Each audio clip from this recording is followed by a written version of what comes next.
बिस्मिल्लाहिर्रहमानिर्रहीम। अस्सलाम वालेकुम स्टूडेंट्स। कल हमने फ़र्स्ट लेटर पढ़ा था, आज हम सेकंड लेटर पढ़ेंगे और सेकंड लेटर है right a letter to your father. अपने अब्बा जान को ख़त लिखें asking him about the health of your mother, और उनसे अपनी मदर की हेल्थ के बारे में दरियाफ़्त करें। यानी आपने अब्बा जान को ख़त लिखना है और अम्मी जान की सेहत के बारे में पूछना है। उसी तरह से आपने एग्जामिनेशन हॉल सिटी ABC मार्च बाकी डेट लिखनी है जिस तरह से मैंने आपको बताई है फ़र्स्ट लेटर में, जैसे मैंने आपको बताया था। ठीक है, ये इसने भी ठीक लिखी हुई है, लेकिन इसके आगे 2019 के आगे जो लास्ट फुल स्टॉप है वो आपने नहीं लगाना। आगे इसको पढ़ते हैं। Dear father, from Ali's letter, Ali के ख़त से, I have come to know, मुझे ये पता चला है, that mother is suffering from high blood pressure, के अम्मा जान को हाई ब्लड प्रेशर है। हाई ब्लड प्रेशर का मतलब बुलंद फिशार खून, जिसमें खून का दबाव बहुत ज़्यादा बढ़ जाता है। आई एम रियली वरीड, मैं वाकई बहुत परेशान हूँ, अबाउट हर, उनके बारे में। आई होप, मुझे उम्मीद है, that she is taking precautionary measures. Precautionary measures का मतलब एहतियाती तदाबीर। मुझे उम्मीद है कि वह एहतियाती तदाबीर अपना रही होंगी to bring it to normal, इसको नॉर्मल करने के लिए, यानी इस ब्लड प्रेशर को नॉर्मल करने के लिए वो एहतियाती तदाबीर कर रही होंगी। प्लीज़ आस्क हर, मेहरबानी करके उनसे कहें, to take her medicine regularly, कि वो अपनी मेडिसिन रेगुलरली लें।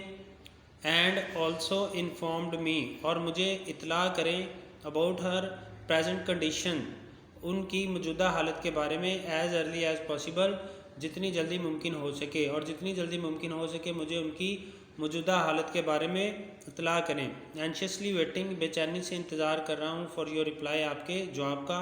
योर्स अफेक्शनेटली, आपका प्यारा XYZ आपने लिखना है। ठीक है, ये हो गया आपका लेटर। इसके साथ अब हम कंप्रीहेंशन भी शुरू करेंगे। तो फर्स्ट कंप्रीहेंशन आज पढ़ेंगे। कंप्रीहेंशन क्या होता है ये मैं अभी आपको बताता हूँ। ये बच्चों कॉम्प्रीहेंशन है। कॉम्प्रीहेंशन का मतलब होता है, कॉम्प्रीहेंड का मतलब क्या होता है, समझना, टू अंडरस्टैंड करना। तो कॉम्प्रीहेंशन ऑफ ए पैसेज, एक पैसेज को समझना, यानी इसमें एक आपको पैसेज, एक पैराग्राफ दिया गया होगा, आपने उसको रीड करना है और उसको समझना है।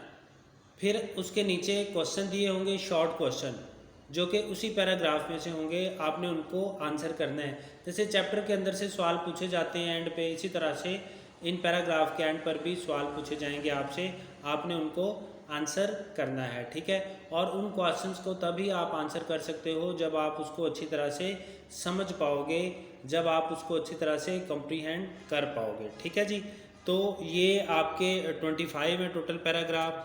चूँकि आंसर इसके अंदर ही मौजूद हैं इसलिए ये बहुत ईजी है, कोई इतना मुश्किल काम नहीं है। तो आज हम इसका फर्स्ट पैराग्राफ जो है उसको पढ़ना शुरू करेंगे। वन डे, एक रोज़, ए वुल्फ फेल्ट हंग्री, एक वुल्फ भेड़िया को कहते हैं, एक भेड़िया भूखा था।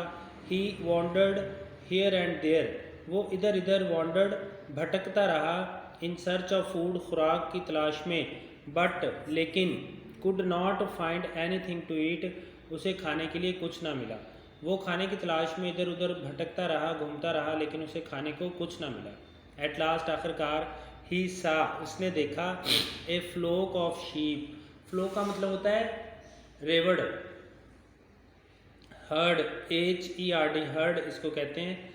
एक भेड़ों का रेवड़ देखा, ग्रेजिंग जो चल रहा था, इन अ पास्चर, एक चरागाह में। पास्चर का मतलब होता है चरागाह, जिसको ग्रास लैंड कहते हैं ना, घास के मैदान। ही वॉन्टेड, वो चाहता था, टू ईट, खाना, वन, एक को, बट लेकिन, देवर गार्डेड बाय अ हाउंड, एक शिकारी कुत्ता उनकी रखवाली कर रहा था। हाउंड कहते हैं शिकारी कुत्ते को, गार्ड का मतलब होता है हिफाजत करना, निगरानी करना। वो उनमें से एक भेड़ को खाना चाहता था, लेकिन एक शिकारी कुत्ता उस रेवड़ की निगरानी कर रहा था। द शेफर्ड सन, शेफर्ड कहते हैं चरवाहे को, चरवाहे का बेटा, वॉज ऑल्सो टेंडिंग, टेंडिंग का मतलब देखभाल कर रहा था, चरवाहे का बेटा भी देखभाल कर रहा था, द फ्लॉक, उस रेवड़ की, विजिलेंटली, विजिलेंटली बहुत चौकस होकर, चुकन्ने अंदाज में। The wolf found himself helpless, भेड़िए ने अपने आप को हेल्पलेस पाया, बेयारो मददगार पाया। एट लास्ट, आखिरकार, ही हिट अपॉन अ प्लान, उसने एक मंसूबा सोचा। ही हिड हिमसेल्फ, उसने खुद को छुपा लिया। In the skin of a sheep, एक भेड़ की खाल में, उसने खुद को एक भेड़ की खाल में छुपा लिया। And safely went into the flock, और बाहिफाजत उस रेवड़ में दाखिल हो गया। The hound could not find out, शिकारी कुत्ते को पता ना चला। The wolf in disguise, wolf का जो कि डिस्गाइज था। डिस्गाइज का मतलब होता है भेष बदला हुआ। शिकारी कुत्ते को उस भेष बदले हुए भेड़िए के बारे में पता ना चला। ही किल्ड अ शीप, उस भेड़िए ने एक भेड़ को कत्ल किया, मारा। एंड एट इट, और उसको खा गया। विदाउट बीइंग काट, बगैर पकड़े जाने के, यानी पकड़ा भी नहीं गया और उसने एक भेड़ को खा लिया। इन दिस वे, इस तरह से, he ate up many sheep, उसने बहुत सी भेड़ें खा ली। And their number began to fall, और उनकी जो नंबर तादाद बिगेन टू फॉल, कम होना शुरू हो गई। एवरी डे, हर रोज़, और हर रोज़ भेड़ों की तादाद कम होना शुरू हो गई। The shepherd was greatly worried, shepherd बहुत ज़्यादा परेशान था। But could not find out the thief, लेकिन वो थीफ को तलाश नहीं कर सका। चरवाहा बहुत ज़्यादा परेशान था, लेकिन वो थीफ को जो है तलाश ना कर सका। ये इसके क्वेश्चन है और नीचे ही आंसर दिए हुए हैं। देखिए पहला क्वेश्चन है, why did the wolf wander about, भेड़िया इधर उधर क्यों भटक रहा था। और ये आंसर में से पहला आंसर है, द वुल्फ वांडर्ड अबाउट, भेड़िया इधर उधर भटक रहा था। इन सर्च ऑफ फूड, खुराक की तलाश में, भेड़िया खुराक की तलाश में इधर उधर भटक रहा था। दूसरा क्वेश्चन है, did he find anything to eat, क्या उसे खाने को कुछ मिला। दूसरा आंसर है नो, नहीं। He did not find anything to eat, उसे खाने के लिए कुछ ना मिला। तीसरा क्वेश्चन है, why was the wolf helpless, wolf क्यों बेबस था, भेड़िया क्यों बेबस था। तो ये तीसरे क्वेश्चन का आंसर है, द वुल्फ वॉज हेल्पलेस, भेड़िया बेबस था। As the flock was guarded by the hound, क्योंकि उस रेवड़ की निगरानी एक शिकारी कुत्ता कर रहा था। एंड द विजिलेंट शेफर्ड सन, और शेफर्ड का चुकन्ना होशियार बेटा, ये दोनों उसकी निगरानी कर रहे थे रेवड़ की, इसलिए भेड़िया बेबस था।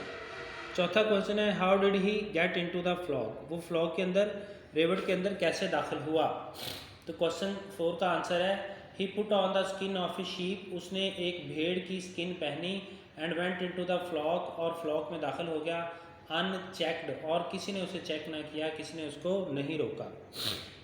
उसके बाद है question number 5, why was the shepherd worried, shepherd क्यों परेशान था। The shepherd was worried, shepherd परेशान था। As the number of sheep began to fall every day, क्योंकि जो शीप की तादाद थी, भेड़ों की तादाद थी, वो रोज़ बरोज़ कम होती जा रही थी। क्वेश्चन नंबर 6 है, did he find out the thief, क्या उसे चोर मिल गया। इसका आंसर है नो, नहीं। He did not find out the thief, नहीं, उसे चोर नहीं मिला। अब ये पेपर में आपको इसी तरह से आएगा, पैराग्राफ भी दिया होगा और ये क्वेश्चन दिए होंगे, ठीक है। आंसर आपने खुद लिखने हैं बस इस पैराग्राफ को और क्वेश्चंस को पढ़ के। ओके बच्चों, अल्लाह हाफ़िज़।